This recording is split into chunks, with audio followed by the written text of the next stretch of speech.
திரு ஹரிஹரன் ராஜா, 2026 தேர்தலை ப்ரிடிக்ட் பண்ண முடியுது, இதெல்லாம் கட்டமைக்கப்பட்ட நரேட்டிவ் அப்படின்னு சொல்றாரு கோவிந்தராஜன். உங்களுக்கு ப்ரிடிக்ட் பண்ற மாதிரி தான் இருக்கா இல்லை வித்தியாசமா இருக்கா இந்த தேர்தல்? நிச்சயமா தேர்தலோட ரிசல்ட்டை ப்ரிடிக்ட் பண்ணிடலாம். நேற்று இன்று 2 நாளில் ரிசல்ட் ப்ரிடிக்ட் பண்ணியாச்சு. ஒருத்தர் துபாய் கிளம்பிட்டார், இன்னொருத்தர் கொடைக்கானல் கிளம்பிட்டார். இந்த 2 செய்தியே போதுமானது ப்ரிடிக்ஷன் என்னன்றது, மக்களுடைய தீர்ப்பு என்னன்றது. இந்த அருவருப்பு கூட்டத்தை எப்படியாவது ஒழித்து கட்டணும்னு சொல்லி மக்கள் விறுவிறுப்பாக வாக்களித்த ஒரு தேர்தல் இது. அண்ணன் சொன்னது போல் ரூரல் வர்சஸ் அர்பன் தான், அதில் எந்த மாற்று கருத்தும் இல்லை. இங்கே அர்பனில் மும்முனை போட்டி அப்படின்ற ஒரு வித்தையை காமித்து காக்கி பேட்டு போட்டு வந்தவங்க எல்லாருமே ஒரு சார்பான அவர்கள் என்று ஒரு கட்டமைப்பை சொல்லி, அப்படியே இங்கேருந்து நீங்கள் அர்பன் பிளேஸ்லேருந்து அப்படியே தாண்டி கொஞ்சம் தூரம் போக ஆரம்பிச்சிங்கனாலே அந்த காக்கி பேண்ட்டுக்கு வேலை இல்லை. காக்கி பேண்ட் உள்ள ஒரு கூட்டம் இருந்துச்சு, காவல்துறை மட்டும் தான் இருந்துச்சு. அவர்கள் தான் நாங்கள் வேலை செய்தாங்க. அங்கெல்லாம் பார்த்தீங்கன்னா இருமுறை போட்டி தான் சொல்கிறீங்க. இந்த 3வது ஃபேக்டர் அப்படின்றத நம்ம அப்படி ஒதுக்கி வச்சுட்டு பேசிட முடியுமா? இதுவரை மக்கள் ஒதுங்கி நின்ற நேரத்தில் இவர் வந்து செய்தது என்ன அப்படின்ற கேள்வியே அந்த 30 வயசுக்கு மேலே இருக்கவங்களுக்கு அந்த பகுத்தறியக்கூடிய ஒரு ஆஸ்பெக்ட் இருக்குது. சின்ன பசங்க அந்த வெகுளியாக இருக்கக்கூடிய காலகட்டத்தில் இவர் பாட்டையும் டான்ஸையும் பார்த்து ஏமாற்றி ஓட்டு வாங்கலாம் அப்படின்ற ஒரு நரேட்டிவில் ஒரு கூட்டமானது ட்ராவல் பண்ணி வருது. அது எலெக்ஷனில் ரிஃப்ளெக்ட் ஆகும்னு நினைக்கிறீங்களா நீங்கள்? அது ஒரு ஜனநாயகத்துக்கு நல்லதுன்னு நினைக்கிறீங்களா? இல்லை, அது ஒரு நாட்டினுடைய வளர்ச்சிக்கு, நாட்டினுடைய முன்னேற்றத்துக்கு நல்லதுன்னு நினைக்கிறீங்களா? இல்லை, வாக்குப்பதிவு வரலாறு காணாத அளவுக்கு தமிழ்நாட்டில் பதிவாகி இருக்கு அப்படின்னா அந்த 3வது ஃபேக்டர் தான் காரணம் அப்படின்லாம் நிறைய பேர் சொல்கிறாங்க. அதாவது எஸ்ஐஆர் அப்படின்ற ஒரு விஷயம் திமுக முதல்ல எதிர்த்து குதின்னு குதிச்சாங்க. ஆனால் இன்று உண்மையான வாக்காளர்கள் எந்த விதமான ஃபேப்ரிகேஷனும் இல்லாமல் ப்ராப்பரான ஒரு ஓட்டிங் நடந்திருக்கு. அதனால ஓட் பர்சன்டேஜ் இன்க்ரீஸ் ஆயிருக்கு. படித்தவர்களுக்கு, விஷயம் தெரிஞ்சவர்களுக்கு இது தெரியும். சம்பந்தமே இல்லாமல், அதாவது 3வது ஃபேக்டர் நாங்கள் ஒதுக்கவோ அவர்கள் வாக்குல வாங்க மாட்டாங்கன்னு சொல்ல விரும்பலை. ஆனால் நீங்கள் சொல்வது போல ஒரு பெரிய பிம்பம், பெரிய ஒரு சுனாமிலாம் பேசுகிறாங்க ஒரு கூட்டம். வெயில் காலங்க, சுனாமிலாம் வராது அப்படின்றத பதிவு பண்ணி ஒரு கூட்டம் தமிழ்நாட்டை ஏமாற்றி 5 ஆண்டு காலமாக சுற்றி வந்த ஒரு கூட்டம். அந்த ஃப்ளாப் கூட்டத்துடைய முடிவாக மே மாதம் 4ஆம் தேதி ஆப்பு தயாராகி கொண்டிருக்கு. மக்கள் ரொம்ப தெளிவான முறையில் வாக்களிச்சிருக்கிறாங்க. திமுகவும் அதன் கூட்டணி கட்சிகளும் காசை பார்த்தீங்கன்னா எங்கே பார்த்தாலும் கொலுசு, எங்கே பார்த்தாலும் பணம் அப்படின்ற ஒரு மோகத்தில், அந்த மோகத்தின் வெளிப்பாடாக வெற்றி நம்மளை வந்து சேர்ந்துடும் அப்படின்னு நினைக்கிறாங்க. அதற்கு வாய்ப்பு இல்லை. பொதுவாக தேர்தலில் பார்த்தீங்கன்னா ஒரே ஒரு கூட்டம் தான் பிரச்சனை பண்ணும். அது பூத்துக்குள்ளேயா இருக்கட்டும், பூத்துக்கு வெளியேவா இருக்கட்டும், ஒரே ஒரு கட்சியால் தான் அட்ராசிட்டி நடக்கும் எல்லா வருடங்களும், எல்லா தேர்தல்களும். அது திமுக. ஆனால் இன்னைக்கு ஒரு டிஃப்ரென்ஸ் நடந்திருக்கு. 2 கட்சி சண்டை போட்டுட்டே இருக்கு. யாரே, ஒன்று திமுக, இன்னொன்று தாவேக. இதில் ஜெயிக்கிற அதிமுக சிவனேன்னு தன்னுடைய வேலைகளை பார்க்குது. மக்கள் எந்த தொந்தரவும் இல்லாமல் என்டிஏ கூட்டணிக்கு வாக்களிச்சுட்டு போகிறாங்க. ஜெயிக்கிற நாங்கள் சும்மா இருக்கோம். தோற்க போற இவர்கள் முட்டிக்கிட்டு மோதிக்கிட்டு அங்கங்க அடிச்சுக்கிட்டு இவங்க இன்னும் அந்த 1-2 ஓட்டுல ஜெயிக்க போற மாதிரி ஒரு பெரிய ஒரு வேலையை காட்டுறாங்க. மீடியால ஒரு கான்ஃபிடென்ட்டா சொல்றீங்க. ஏன்னா திமுக தோற்க போகுதுன்னா, ஏன்னா 3வது ஃபேக்டர் வந்தது 2 கட்சிகளோட வாக்குகளையும் தான் பிரிச்சிருக்கு அப்படின்றது தான் உண்மைங்க. ஒரு ஜெனரல் அனாலிசிஸ். இப்ப கரண்ட்லி ரூலிங் பார்ட்டி யாரு? திமுக. ஒரு மக்கள் வாக்களிக்க செல்கிற மக்கள் யார் மேல பயங்கர கடுப்புல இருக்காங்க, யார் மேல அதிருப்தியில இருக்காங்க, யார் மேல கோபத்துல இருக்காங்க, யார் மேல விரக்தியில இருக்காங்க, இந்த பாயிண்ட பேசுவோம். 5 ஆண்டு மேண்டேட் கொடுத்து ஏமாத்திருக்காங்கன்னு ஒரு கூட்டத்து மேல அவ்வளவு வெறித்தனமா ஒரு கோபத்துல மக்கள் இருக்காங்க. அந்த கோபத்தின் வெளிப்பாடா யாருக்கு வாக்களிப்பாங்க? தயவு செய்து சொல்லணும். நீங்க யார் ஓட்ட பிரிக்க வாய்ப்பு இருக்கு? இந்த 3வது கட்சி ஒருத்தர் சொன்னீங்கல்ல, அவர் திமுகவுடைய ஒட்டுமொத்த வாக்குகளை பிரிக்கத்தான் வாய்ப்பு இருக்கு. காரணம், சிட்டிங் ரூலிங் பார்ட்டி எதுவும் செய்யாத பட்சத்தில் அந்த ரூலிங் பார்ட்டியினுடைய கட்சி சார்ந்த ஓட்டுகள் தானங்க பிரிக்கப்படும். அதிலே 50% என்டிஏக்கு வரும். அதில் வயசானவங்க நிறைய பேர் இருப்பாங்க, அதில் பகுத்தறிந்து பேசக்கூடியவர்கள் இருப்பாங்க, நாட்டின் உள்ள சிந்தனை உள்ளவர்கள் தெரியாமல் ஓட்டு போட்டிருப்பாங்க. அவங்களும் யார் பக்கம் நிற்பாங்க? தேசப்பற்று உள்ளவர்கள், நாட்டு வளர்ச்சி பற்று உள்ளவர்கள் யார் பக்கம் நிற்பாங்க? என்டிஏ பக்கம் தான் நிற்பாங்க. ஒரு புதியவர் வருகிறார், புதிய ஹோட்டல்ல நம்ம எல்லாம் டேஸ்ட் பண்ணலாம் நினைக்கிறீங்க நீங்க. அந்த புது ஹோட்டல் சரியில்லைன்னு சொல்லி ஒரு ரிவ்யூ வந்துருச்சுங்க. இன்னைக்கு ரிவ்யூஸ்லாம் பார்க்குற கான்செப்ட் வந்துருச்சு. இன்னைக்கு தரவுகளோட தான் மக்கள் இன்னைக்கு எல்லாரையும் அணுகக்கூடிய சூழ்நிலை இருக்கு. அதனால ஆஸ் பர் த ரிவ்யூ அந்த புது கட்சி சரியில்லை, 3 ஆண்டுகளா எதுவும் செய்யல, ஒரே ஒரு அழகன், ஒரே ஒரு ஹேர் ஸ்டைல் உள்ளவர், ஒரே ஒரு ஆணழகனை வைத்து ஒரு கட்சியை மூவ் பண்ணி கொண்டு போறதெல்லாம் இன்றைய காலகட்டத்தில் சாத்தியம் இல்லை. கிரவுண்ட் ரியாலிட்டியை நீங்க புரிஞ்சுக்கணும். ஒரு 10 பிள்ளைங்க 10 பேர் ஒரு மீடியால வந்து ஒரு செட்டப் பண்ணி ஒரு ப்ரொபகண்டா பண்ணிட்டாங்கன்னா இட் டசன்ட் மீன் பார்க்கலாம் மூன்றாவது கட்சி எந்த அளவுக்கு தாக்கத்தை ஏற்படுத்திருக்கா அப்படின்றத தொடர்ந்து பேசலாம். முருகன் ராஜா, நீங்க சொன்னீங்க சமூக வலைதளங்கள்ல தான் இதெல்லாம் பார்க்க முடியுது அப்படின்னு. ஆனா சமூக வலைதளம் இன்றைய காலகட்டத்துல மிக முக்கியமான ஒரு பங்கு வகிக்குது. ஏன்னா இளைஞர்கள் கிட்ட சமூக வலைதளத்துல தான் நிறைய கருத்துக்கள் பகிரப்படுது. அப்ப இந்த தேர்தல்ல இளைஞர்களோட பங்களிப்பு அப்படின்றது மிக முக்கியமா பார்க்கணும் இல்லையா? எல்லா காலகட்டத்திலையும் புதிய ஓட்டர்ஸ் வருவாங்க, புதிய இளைஞர்கள் வாக்களிக்கக்கூடிய வேலைகள் எல்லாம் சட்டமன்ற பாராளுமன்ற எலெக்ஷன்ஸ்லையும் கவுன்சில் எலெக்ஷன்ஸ்லையும் நடக்கக்கூடிய ஒரு வாடிக்கையான நடைமுறை தான் அது. திடீர்னு இன்னைக்கு ஏதோ லட்சக்கணக்கான இளைஞர்கள் வந்து குமிந்தது போலவும் இன்றுதான் இளைஞர்களுக்கு வாக்குரிமை கொடுத்தது போலவும் ஒரு பிம்பத்தை எங்கே பார்த்தாலும் பரப்பக்கூடிய சூழ்நிலை இருக்குது. ஒரே ஒரு ஃபேக்டர் தாங்க தமிழ்நாட்டில் நான் ரொம்ப வருத்தத்தோடு பார்க்கக்கூடிய விஷயம். ஒரு சினிமா பிரபலம் அவர் பொதுவெளிக்கு வருவதும் அரசியலுக்கு வருவதும் நாங்கள் வரவேற்கிறோம். ஏன் அதிமுகவுடைய ஃபவுண்டரே ஒரு பெரிய சினிமா நடிகர் தான். ஆனால் கிரவுண்டில் இருந்தவர், கிரவுண்டில் மக்களுக்காக பணி செய்தவர். அதே போல தான் புரட்சித் தலைவி அம்மா அவர்களும் கிரவுண்டில் இருக்கிறவங்க, கிரவுண்டில் இருக்கக்கூடிய மக்களுடைய தேவைகள் புரிந்தவங்க, அவங்களுடைய கோரிக்கைகள் புரிந்தவங்க, அவங்க கஷ்டத்தை புரிந்தவங்க. இது போன்ற நபர்கள் அரசியலுக்கு வந்து அவர்களெல்லாம் இன்று பெரிய கோலூற்றி போயிருக்கிறாங்க. ஆனால் அப்படியே திரும்பி பார்த்தீங்கன்னா ஒரு திரை பிரபலம் என்கிற வார்த்தையை தாண்டி அங்கே சொல்கிறதுக்கு எதுவுமே இல்லையே.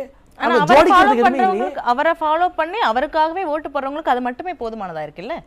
அது சரியா? ஒரு இளம் சமுதாயத்தை இது போல தவறா வழிநடத்துறது சரியா? குழந்தைகளெல்லாம் ஓட்டு போட சொல்லுங்க அப்படின்னு கேட்டார். அண்ணன் கூட ஒரு பதிவு பண்ணாரு. அது வந்து நம்ம சொல்லும் போது என்னங்க இப்படிலாம் நீங்க ஃப்ரேம் பண்றீங்கன்னு தோணும். ஆனா ரியாலிட்டியா தானேங்க. சின்ன சின்ன விஷயத்த கூட இன்னைக்கு இளைஞர்கள் தவறான முடிவு எடுக்கிற காட்சிகள் நம்ம பார்க்குறோமா இல்லையா? சின்ன விஷயமா இருக்கும், இதுக்கெல்லாமே இப்படி பண்ணுவோம் நம்ம யோசிப்போம். ஆனால் இன்று உள்ள இளம் தலைமுறையினர் போதைக்கு அடிமையாகி இன்னைக்கு பெரிய அளவில் ஒரு மன உளைச்சல்ல இளைஞர்கள்லாம் டிராவல் பண்ணுற நேரத்தில் எனக்கு ஓட்டு போடுன்னு கேட்குற உரிமை எல்லாருக்கும் இருக்குது.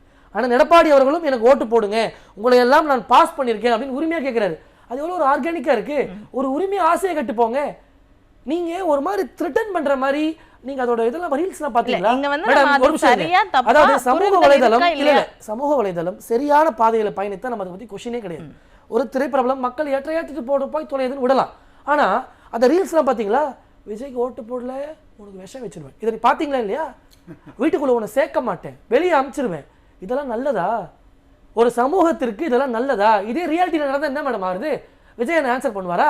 அவர் கூட்டத்துக்கு வந்து 43 பேர் செத்து போறாங்க, அதுக்கு இது ஒரு பதில் சொல்ல. இன்றைய ஆளுங்கட்சி மேலேயும் முழு பழியும் போடுறாரு. நாங்கள் அதில் மறுக்கல, அவங்க மேல முழு தவறு. ஆனால் வாட்டர் பாட்டில் சரி பண்றதுக்கும் இடத்தை பார்வையிடுவதும் யாரோட கையில இருக்கு? நேரத்துக்கு வருவதும் இல்ல. இங்க வந்து இது சரியா தவறா அப்படின்னு பேசுறது ஒரு பக்கம் இருந்தாலும் அவருக்கு விழற ஓட்டுகள் யாரை பிரிக்குது, யாரை பாதிக்குது அப்படின்ற கேள்வி வரும்ல. நிச்சயமா ஆளும் திமுக தரப்பை தான் பெரிய அளவில் பாதிக்குது. இன்று வரை எதிர்க்கட்சி தலைவர் எடப்பாடியார் பேரையோ கட்சியை பற்றியோ சொல்லலை. காரணம், மக்கள் ஏற்கக்கூடிய ஒரு முகாம் இது, மக்கள் ஏற்கக்கூடிய கூடாரம் இது.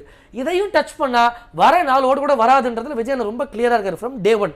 நீங்க அதை நல்லா பார்த்துருக்கலாம். இன்னொன்று, பிஜேபியை தமிழ்நாட்டுக்கு ஒரு எப்படி வரவங்களுக்கெல்லாம் ஒரு எப்படி சொல்றது, இது ஒரு பெரிய ஒரு மைலேஜ். பிஜேபியை பற்றி நெகட்டிவாக சொல்லிட்டா இவங்களுக்குலாம் ஓட்டு விழும் அப்படின்ற ஒரு ஃபேக் நரேட்டிவை இன்று வரை அதை சொல்றாங்க.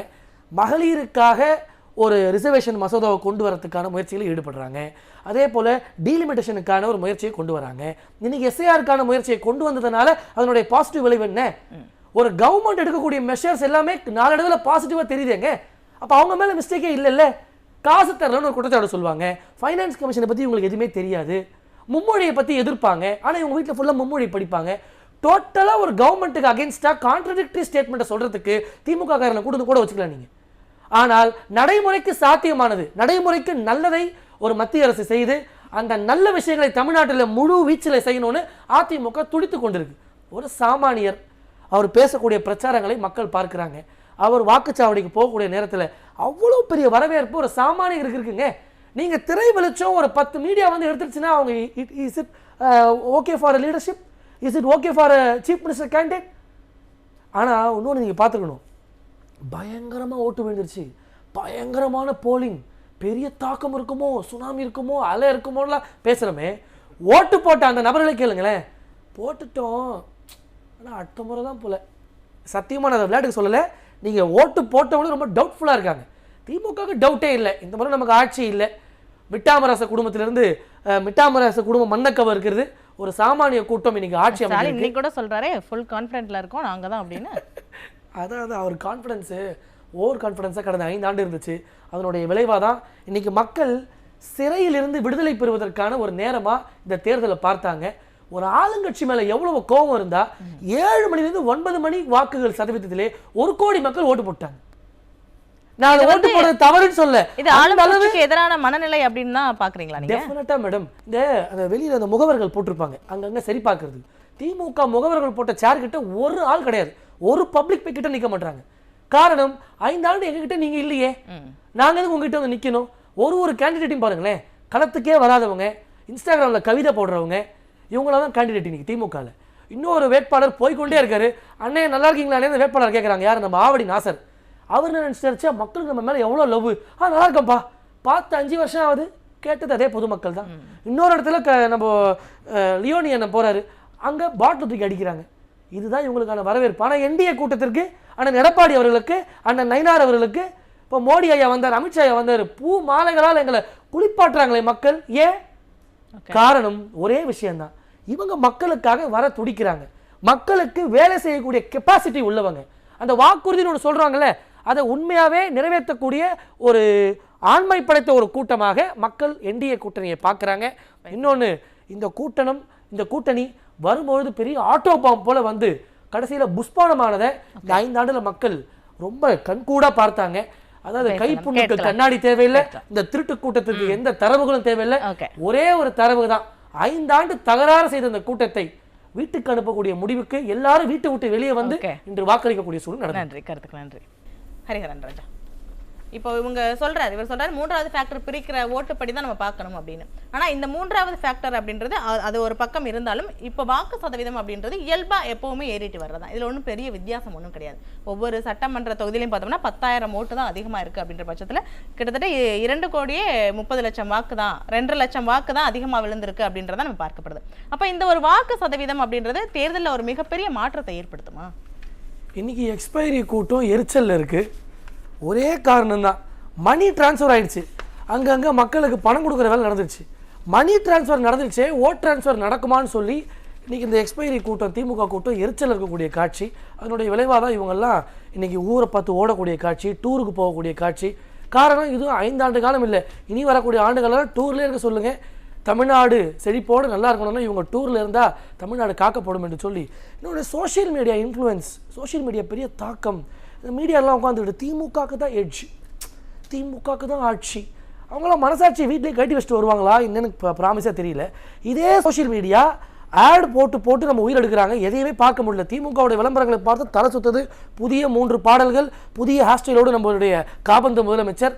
தாங்க முடியாத தொல்லையில் மக்கள் அந்த எலெக்ஷன் எப்படா முடியும், அந்த விளம்பரம் எப்படா போய் தொலையுன்ற அளவுக்கு அவங்க ஆட்சி போகிறதுக்கு வேண்டதை தாண்டி இன்னைக்கு விளம்பரத்துக்காக எப்படா ஒழியும்னு பார்த்த காட்சிகள் இருக்குது. ஒரே விஷயம்தான், சோஷியல் மீடியா தாக்கத்தை பற்றி இவ்வளோ சொல்கிறீங்களே, அதே சோஷியல் மீடியா வந்த செய்திகளை சொல்கிறேன்.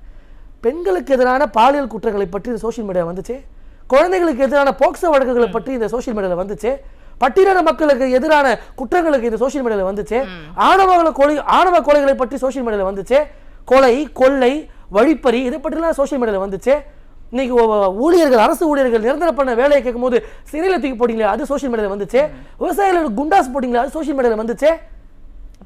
போதை மஸ்துகளை இளைஞர்கள் இன்னைக்கு சீரழிந்து இருக்காங்களே, அது சோஷியல் மீடியாவில் வருது. இதெல்லாம் மக்களுக்கு தாக்கத்தை ஏற்படுத்தாதா? சோஷியல் மீடியா 5 ஆண்டு காலம் திமுக செய்த அட்டூழியங்கள், சோஷியல் மீடியா ஏற்படுத்திய தாக்கத்தால் இந்த திமுக காரங்க தூக்கம் இழந்து 5 ஆண்டு காலம் சுத்தி திருந்த காட்சிகள் போக, இன்னைக்கு தேர்தல் நெருங்குகிற நேரத்தில் நீங்க சொன்ன ஒரு பாயிண்ட் உண்மை. அவதூறு, திட்டு, அட்ராசிட்டி, இதை 3ஐ தாண்டி ஒரு ஆளுங்கட்சி பேசிய ஒரு வார்த்தையை நம்ம எங்கேயும் பார்த்ததில்லை, இனியும் பார்க்க போறது இல்லை. 4ஆம் தேதி ரிசல்ட் மதியம் 2 மணி, அந்த மத்தியான டைம்குள்ள விஷயம் தெரிய வந்துடும். புரட்சி தமிழர் எடப்பாடி அவர்கள், எடப்பாடி பழனிசாமி என்னும் நான் அப்படின்னு ஒரு சாமானியனுடைய குரலை தமிழகம் கேட்கும், நல்லாட்சியை தமிழகம் அடையும் என்கிற நல்ல செய்தியை 4ஆம் தேதிக்காக காத்துக்கொண்டு.